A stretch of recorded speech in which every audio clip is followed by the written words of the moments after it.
próximo tiene que ser un presupuesto no inercial y sí contracíclico, tomando en cuenta que muchas variables macroeconómicas ya se han modificado por esta depreciación del peso? Yo creo que antes de hablar del presupuesto hay que hablar de la ley de ingresos y de los criterios generales de política económica que le dan forma a este presupuesto. Antes de repartirnos el pastel, pues primero hay que ver de qué tal, si hay pastel y luego de qué tamaño puede ser ese pastel. Entonces yo creo que lo primero es lo primero, hay que ver cuál es la cotización de la mezcla mexicana de exportación, hay que ver cuál es el tipo de cambio que va a prevalecer el año que entra, hay que ver cuál es la tasa de crecimiento económico. Todas estas variables conforman pues cuántos ingresos vamos a tener, si va a haber modificaciones fiscales el año que entra, hay que revisar el tema del endeudamiento, si el gobierno va a continuar con esta política de sobreendeudamiento o va a jugar de manera más austera, y entonces sí ya podremos hablar ahora sí del presupuesto de egresos de la Federación, de qué tamaño es y cuáles son las prioridades del país. Senador, entonces el pastel de este año sabor amargo.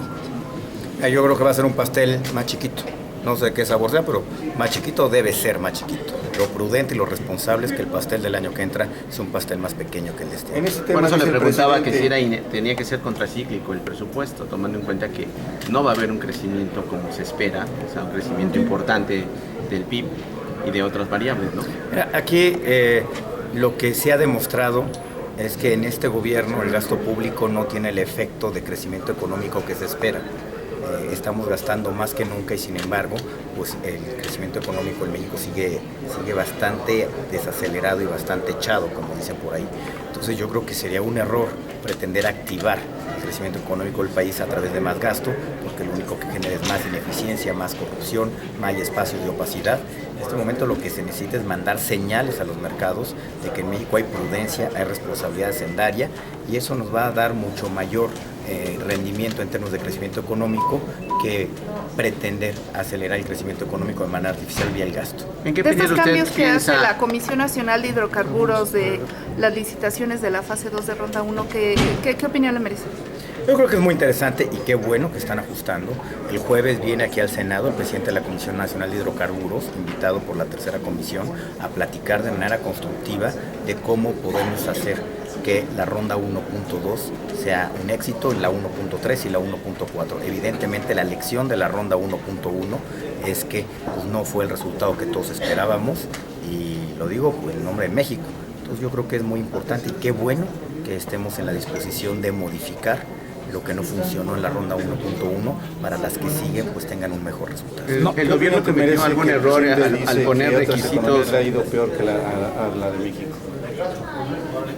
Bueno, yo creo que como le está yendo a otras economías, pues ahora sí que es su asunto. A mí me importa México, aquí vivimos todos, aquí ahora sí que nosotros no tenemos a dónde irnos, esta es nuestra casa, aquí vivimos y hay que darlo todo por México. Yo creo que a todos nos preocupa México y no necesariamente cómo le está yendo a otros países. Sobre la ronda que comentaba la compañera, la pregunta compañera, ¿el gobierno cometió algún error al poner requisitos tan rígidos para las bases de licitación? Yo creo que hay que analizar con cuidado.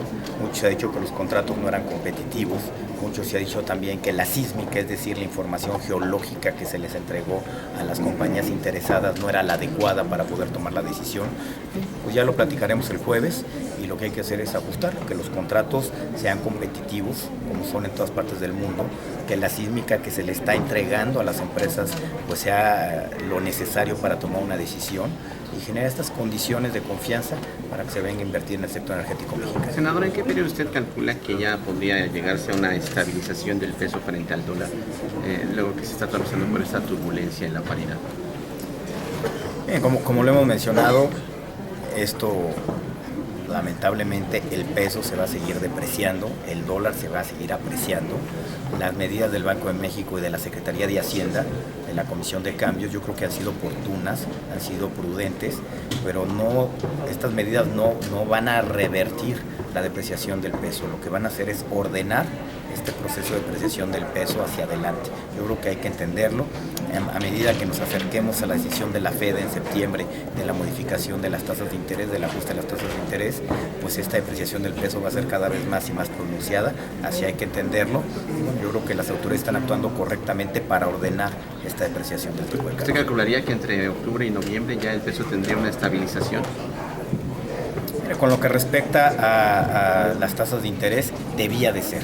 Ya para entonces suponemos casi todos que la Fed ya modificó sus tasas de interés, que el Banco de México ya también ajustó la tasa de interés en México y que eso está resuelto. Lo que faltaría atender es pues, que las expectativas de invertir en México pues, vuelvan a ser buenas, que se vuelva a levantar el ánimo, el optimismo de invertir en México y nos permita recibir y ser ahora sí que destino de inversión extranjera directa. Gracias, eso señores, sería muy lo que amables. habría que atender. Gracias. Gracias.